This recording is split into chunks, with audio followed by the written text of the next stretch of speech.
Good day everyone. I-share lang natin yung build ni Sir from Davao City. Semi-upgraded ito. VG17. Ang pinapalitan lang dito is sa taas. Pinapalitan lang ng chamber, cup rubber, at saka inner barrel. So, ayan. Yun lang. Tsaka yung nozzle spring na 180%. Yun lang naman ang pinapalitan ni Sir dito. So, itest lang natin. Bumili din si Sir ng extra TTI magazine. I-check na rin natin. So, ito yung magazine niya. Test lang natin for 4 rounds. Tinest ko na kasi kanina ito nung sinet ko siya sa 0.28 PB. Yun kasi yung request ng ni Sir. So, ayan siya. Firing 4 rounds to. For Sir of Davao City, VG17 semi-upgraded firing. So, ayun.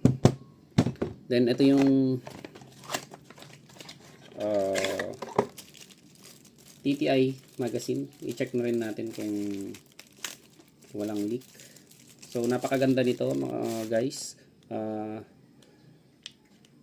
Ayan. Napakatibay ng base pad niya.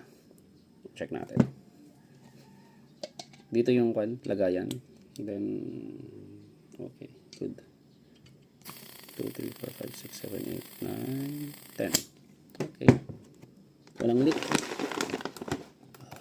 Test lang tayo ng 2, 4, 5. 5 shots. Para masulit naman natin yung magazine. 5 shots. Okay. So, lagyan nyo lang. Then, hilain lang yung slide. Then, bitawan. So, round 2 firing. Okay.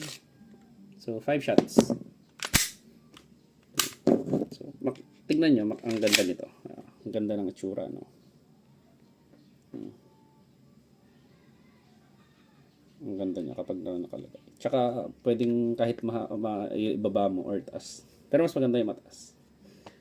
So, yun lang. Thank you very much, sir, from Davao City.